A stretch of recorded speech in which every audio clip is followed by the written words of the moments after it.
pace, then All right, everybody. We are good. live with Mr. John Faust.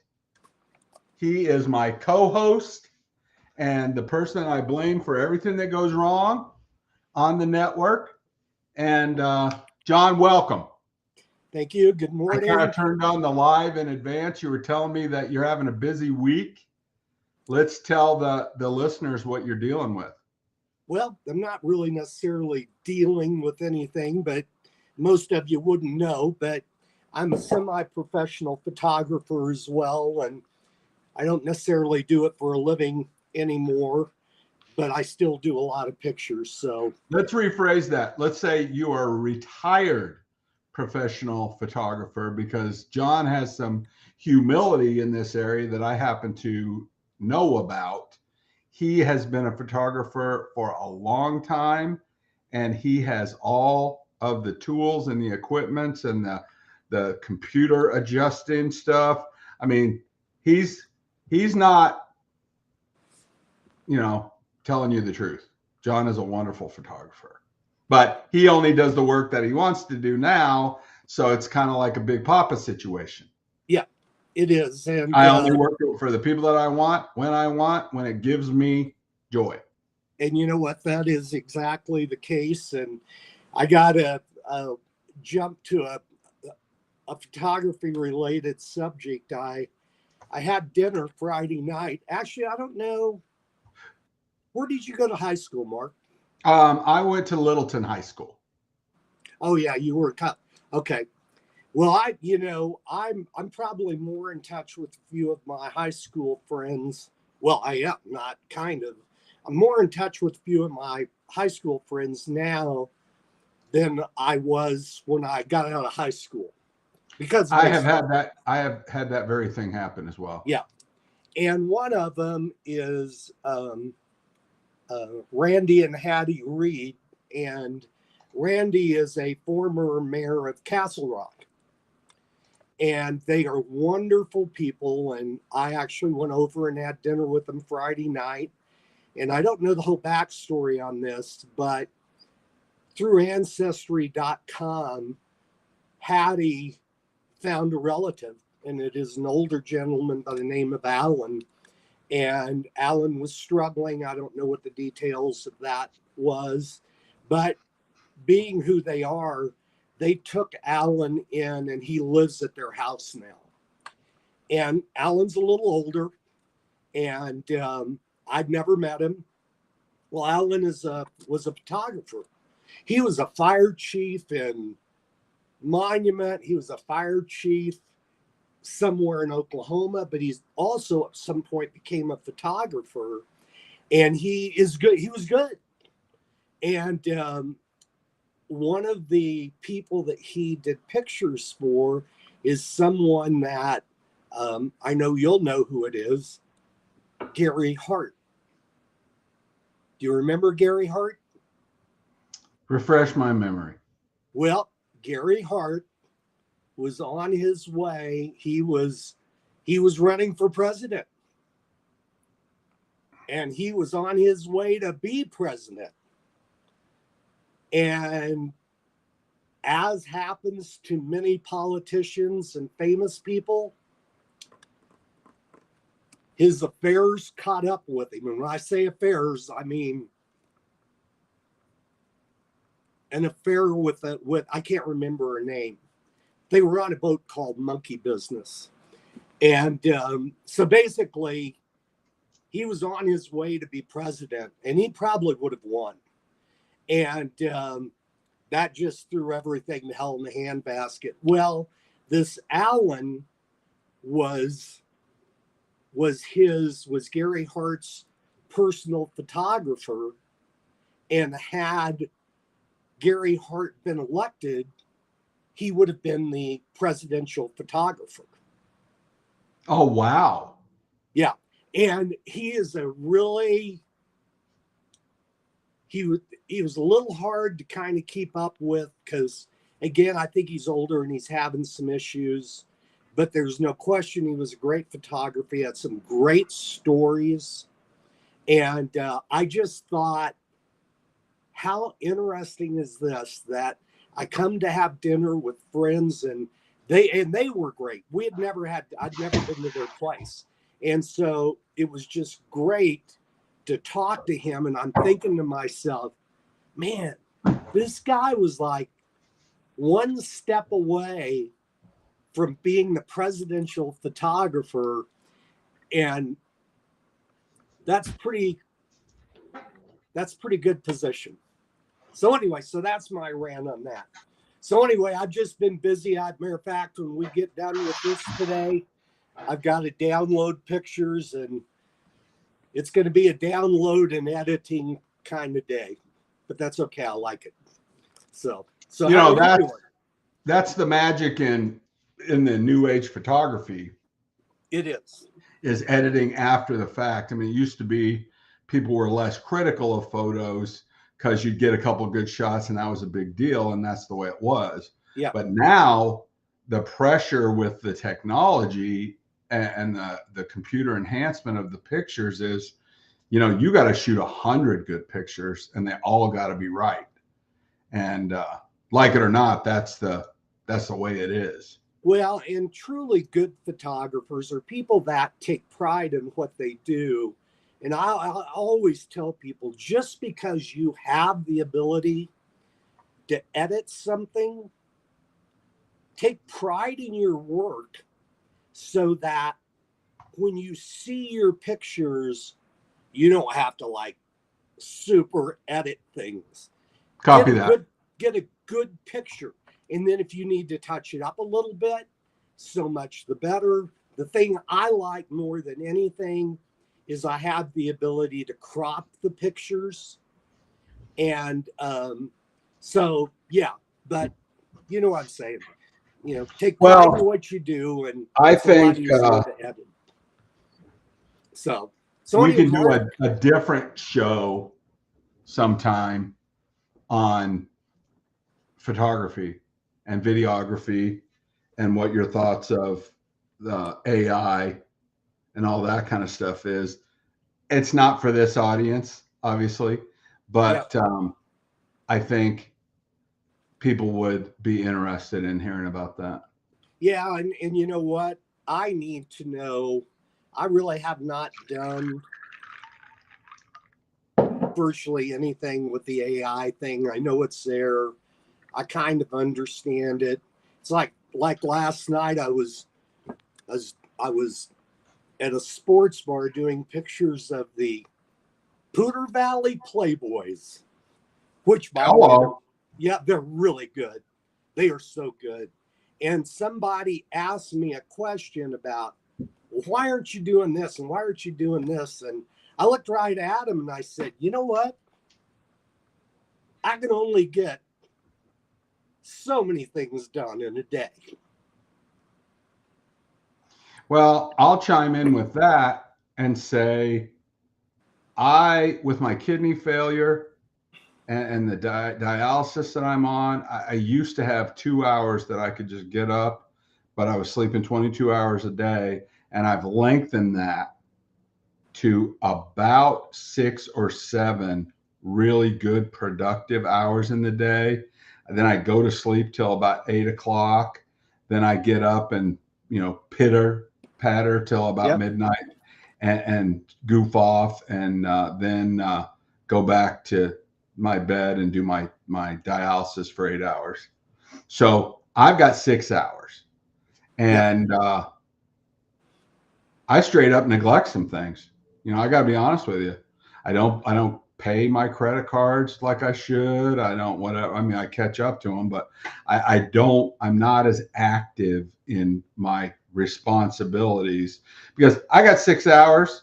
And when I get up in the morning, I look for somebody to help.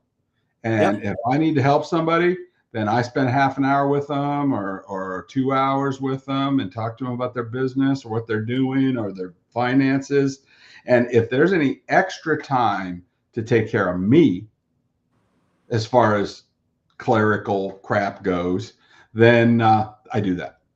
Well, but I don't have enough time to do everything I need to do and everything I want to do. And Mark, you and I, and for people that haven't watched the show, Mark's had health issues and dealing with the kidney, going to be doing a kidney transplant. And he's made remarkable progress over the past couple of months or so. Remarkable. I mean, I was very worried about him at one point in time, and he's certainly not out of righteously so. I'm sorry. Righteously so. Yeah. I was pretty close. I know. I could see it. And those that don't know me, I had polio when I was 6 months old. I grew up with it. All is one with the world. In 2010, I got diagnosed with post-polio syndrome, which only people who really have polio are aware of. And so I'll be 74 here in a month. And I'm good with getting up and doing a lot of things. But one of those things that I'm going to have to concede here soon is I got to hire a damn housekeeper to come in twice a month. Because just taking care of the household is a chore. When you're on crutches, it's a chore. And I can't wait till I do that, because it's just going to be a lot better. So Mark and I are both examples of people that, whether we're super successful or not, which I think we both are in many areas. Absolutely. We are definitely people that get the most out of our days. And again, someone else asked me something last night about what I do. And I said, it's hard to explain because I go quite a few directions. I said, if I could say anything, this is what I do, is if I have an idea and it's valid, or if I have something to do, I just tackle it. That's what I do. Well, there's a formula that I use in my wealth building class that says you start with your W-2 income, your job, and you work 40 hours a week at that.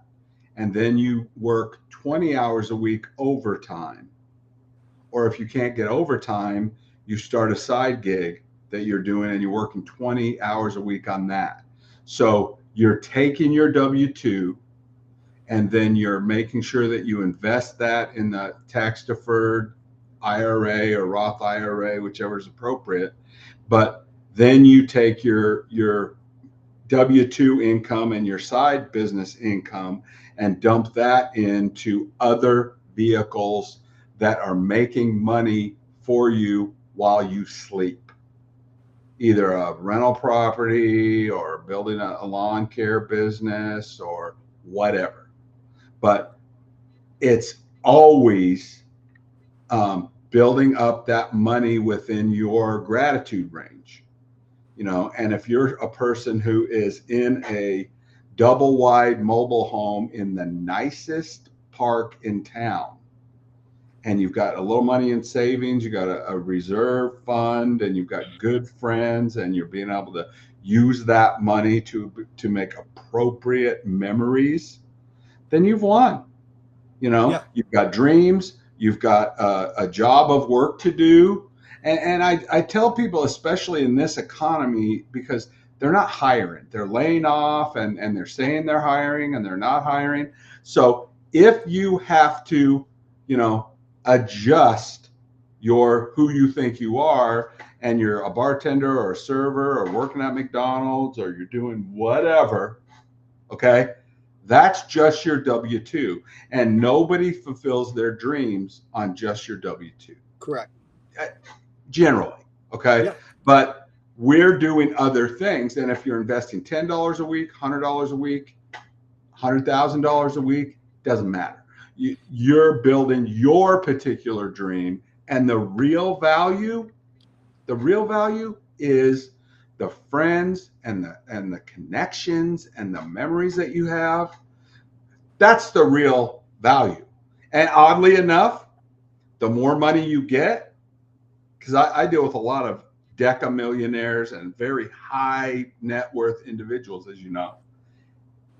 The more money you get, the harder it is to make sure people are true friends. John, people don't hang around with us to get clout, because They we are the certainly do scruffy not kid. me. We are the scruffy kids from Oklahoma, and we're not impressing anybody if you say, "Hey, I'm friends with Mark and John." So we know that our friends are really our friends. But Yeah. if you get too much material wealth, that becomes more difficult. I think we've touched on this before, and there's a Jimmy Buffett song that in one of the songs he's like, he wanted to be successful, he wanted the money, but he didn't want to be famous. And I think that everybody is a nobody at some time. Absolutely. They're just a baby, they're just a kid, they're whatever. And many a good person through the years their life has been cut short, especially celebrities. And I'm sure some also professional athletes. Well, John, why? Yeah, because they're not prepared for the fame. Well, and part of it is they can't tell if they have a friend or not. Well, that's what I'm saying is, the person that comes to mind, and I don't even know the whole story, but it's always stuck with me. The original, I say original because he was the father, Freddie Prinze, the comedian. He went from like the guy that was struggling doing a comedy stand-up show to all of a sudden he's on TV.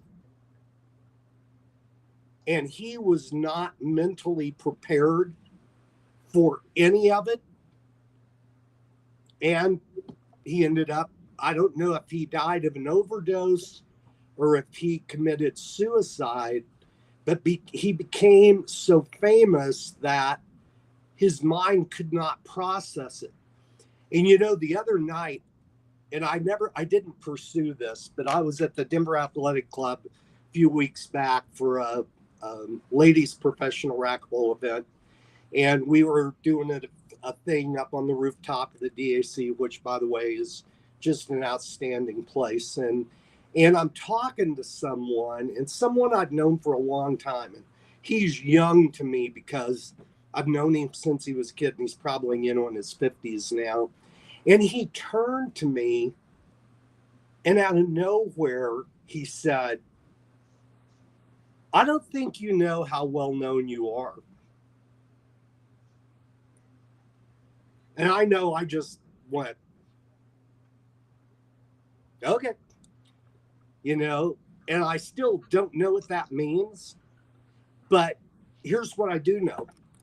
I just want to continue being me and doing the things that I want to do and helping others. Let me tell you something, John. I wake up every morning wishing that I was John Faust. No, I'm not. I'm telling you. You're gonna have to up your standards. I'm telling you. I have a kind of a similar thing with some of these podcasts. Mark, just so you know, when we're off, we'll have to talk because we're going to have to up your standards about who you want to be in the morning. Okay?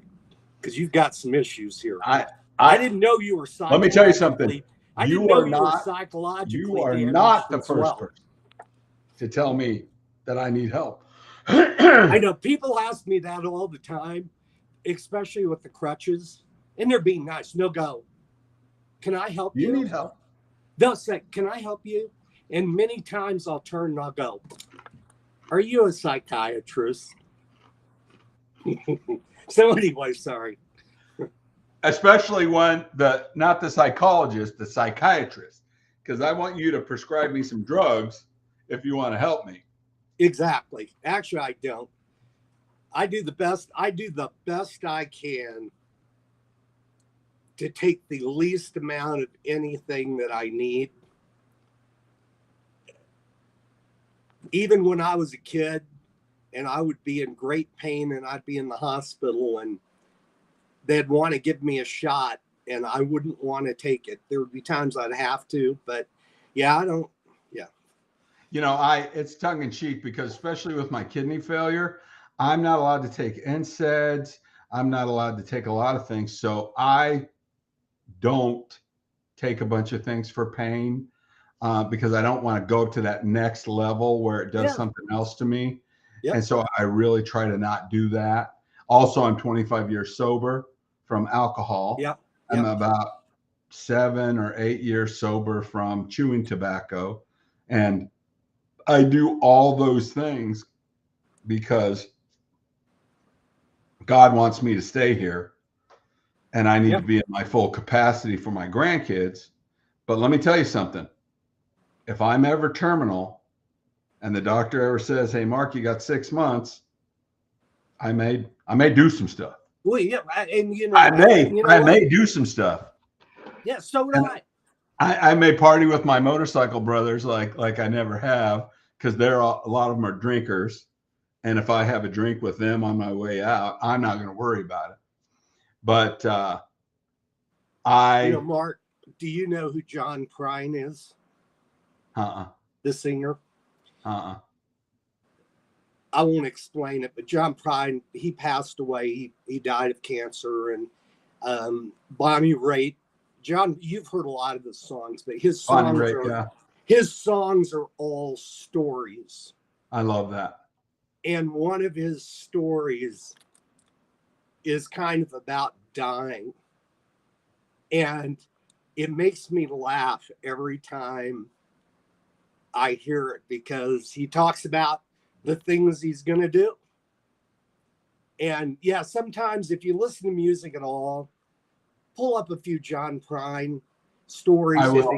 And to his credit, he was a good looking guy when he was young and very well. At the end, he had cancer. I think they must have had to take things out, but he freaking played live right up to the end. Well, my favorite musician and man that I respect almost more than anyone else is the late great Toby Keith. Yep. And Toby, if you listen to his songs, he's telling you a story. Yep. About the bar or Right. the life or whatever he was doing in his relationships and and what a wonderful guy he was. And he played a concert I know where you're in going. Las Vegas that I went to, and he died like a week later. Yep. Or not long after that. And he just was a champion. And you know what? He truly was. I'm not going to say I wasn't a Toby Keith fan. I just did not listen to him as much as some, but he epitomizes country western. He epitomized Oklahoma. Absolutely. And I had just a newfound great respect for him based off of how he handled his adversity. And it's kind of like John Prine. I didn't really watch John Prine a lot in his heyday, but now when a Toby Keith something comes up, I view it completely different because he showed me who he was. Yep. Well, if you ask me, Mark, why are you such a Toby Keith fan? I would say the music on a scale from 1 to 10 is about a 7. Yep. It ain't about the music. Yeah, it's agree. About who he was and what he did for people.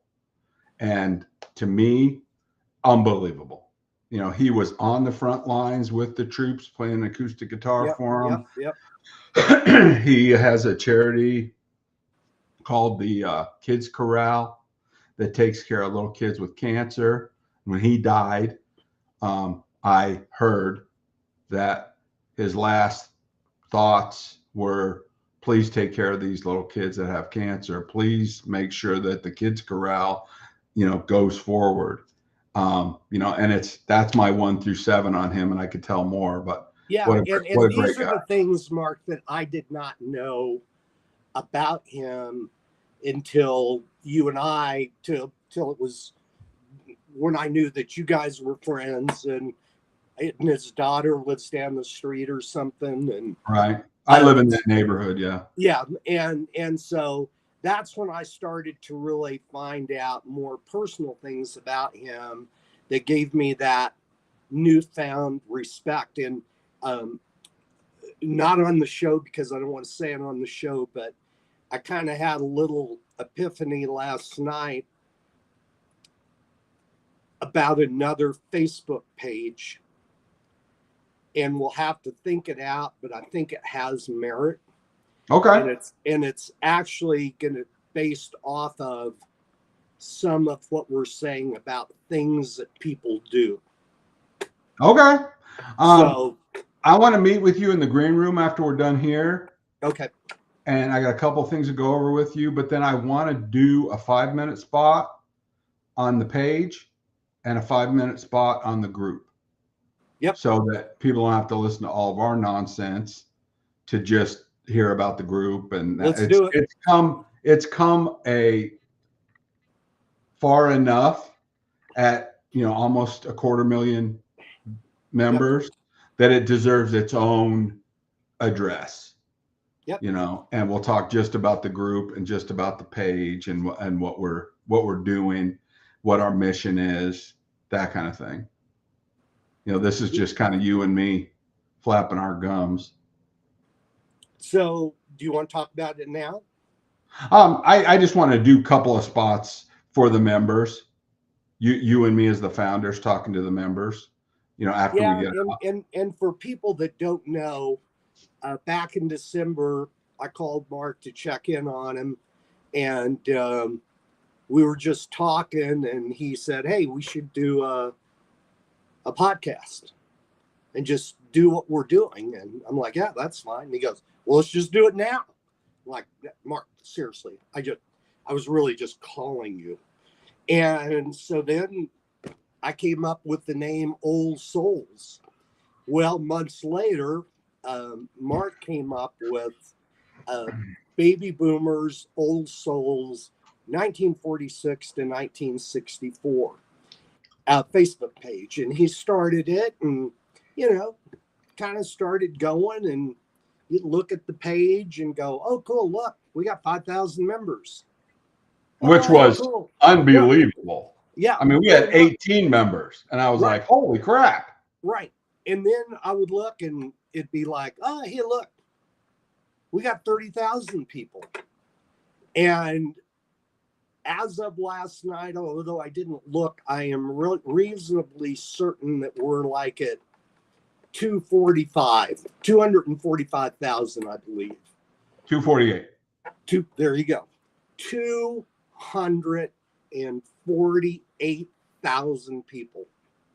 And obviously, with that many people, there's going to be issues. It is a full-time job to keep up with scammers and people who aren't who they say they are, and people that want to argue and do this, that, and the other. And I just promise everyone, there are people I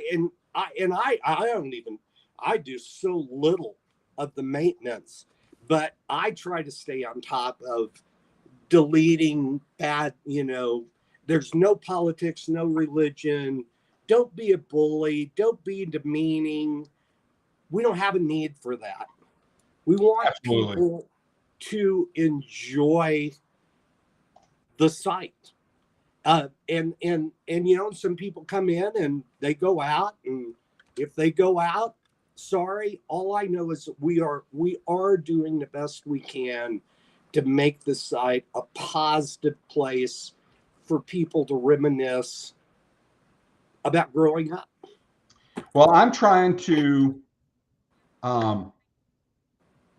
look up the list of moderators because I think we have a staff of 7 now that works on the page every day.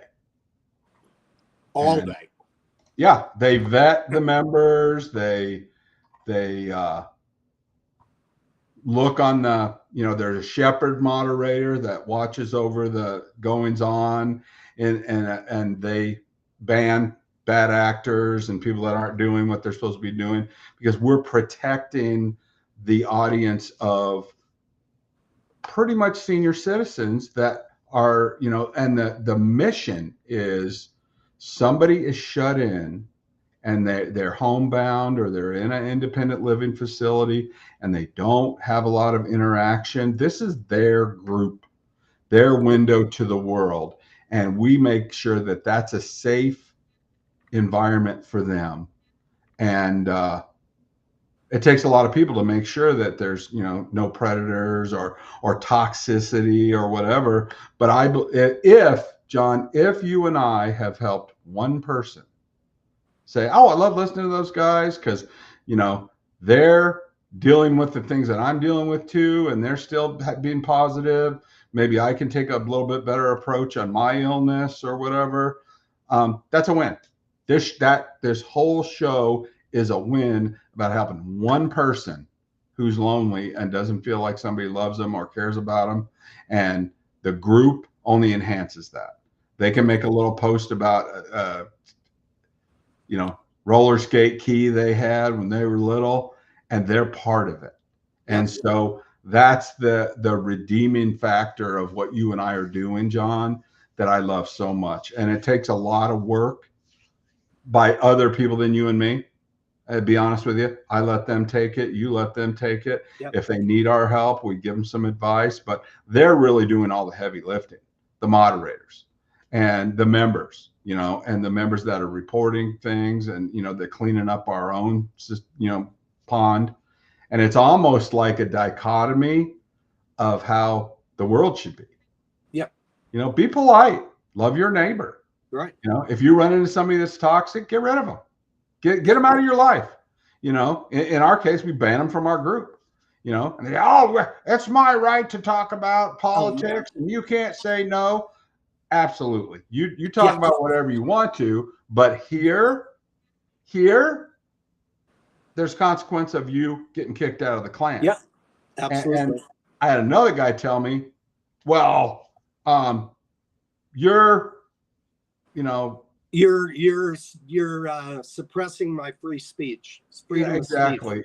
And I told him, I said, let me ask you a question.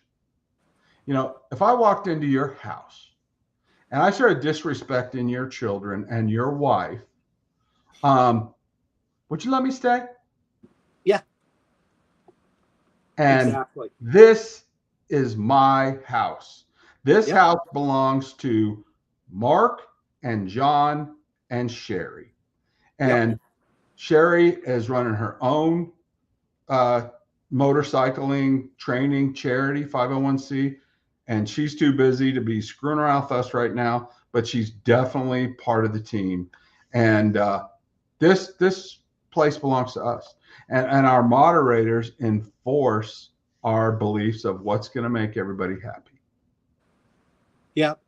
And we try our best. Yeah. And, Mark and I think, both hold the same philosophy.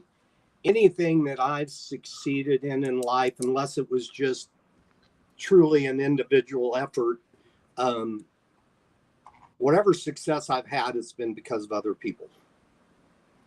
And this was our idea, Mark's idea, to get the page going.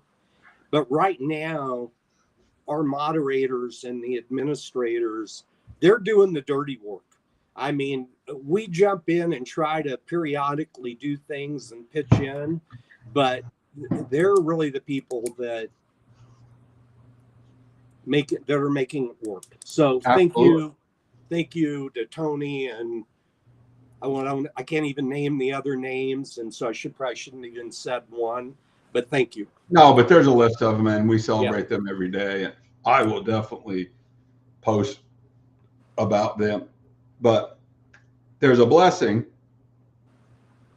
when you reach out and help somebody that needs help. Yep. They get blessed, but more often than not, it splashes back on you. And it's like, oh, I try to help some of these older folks and share my story and share John's story or whatever. But then now we've got these 12 moderators who are really becoming great friends of ours.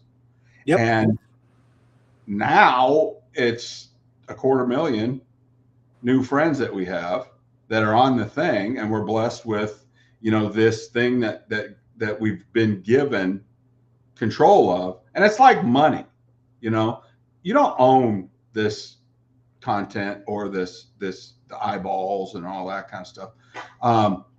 You just get to manage it for a little while, and then when you leave, it's all going to belong to someone else. Yep. And the only thing that's going to matter is, hey, Mark and John were given this audience. What did they do with it? Did they make somebody's day brighter every day with that? Or what did they do with the money? Well, did you make somebody else's day brighter? Did you try to help somebody else? Did you spend it on your friends and family, making memories and doing things that were good? And that includes managing the money in such a way that everyone that you work with or in your circle gets to have peace. And that's the most important thing about money. You can have a lot of money, but if you have a lot of debt, you don't have any peace. And that's what I try to teach everyone that's in my circle is, if you can have your money give you a sense of peace. So when we're in our little mobile home, in the nicest mobile home community in the state, and we've got a prudent reserve of $15,000 because our monthly expenses are $2,000 or $2,500 a month. And if our boss fires us, then we'll have some time to get another gig or do another thing. And that gives us peace. Yep. And Yep. that's the thing that money is for. Yep. Not showing off for people and driving a Ferrari or whatever. I love sports cars, as you know, John, and I've had a lot of really nice ones. Yes, you have. I have not had any new ones. Oh, you know what? I don't think I would buy I don't know that I would ever buy a brand new anything anymore. Well, that's just smart financial talk. And we could talk about that another time. But the reason I don't buy new sports cars is because I want to share them. I want to drive them.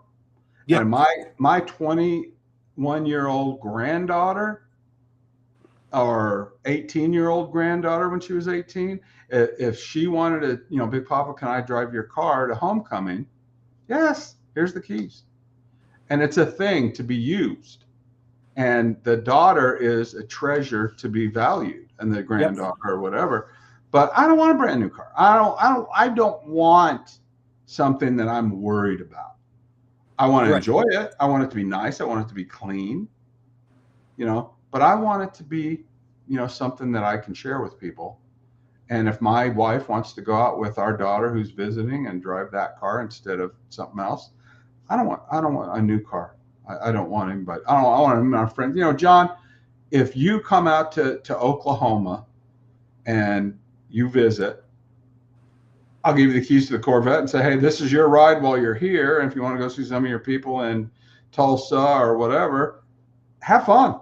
Well, hold that thought, because I probably will be making a trip out. I haven't decided, but somewhere in the fall, I'm long overdue to make the journey back, and I'm trying to decide. I don't really like flying anymore. So, I may still just kind of drive back, but I'll let you know. Well, we should probably wrap this up so you and I can meet off the air and Thank you to everybody who we're a little all over the board sometimes. Well, let me rephrase that. We're allowed all over the board most of the time, but it's usually good information. And if you can put up with that, we mean well, and we appreciate. And that's a good point. We mean well, and we don't charge anything for the show, so you're getting value for your money. Because That's right, and there are no refunds. You can't have a refund on nothing. So I love you, okay, buddy. man. Let's wrap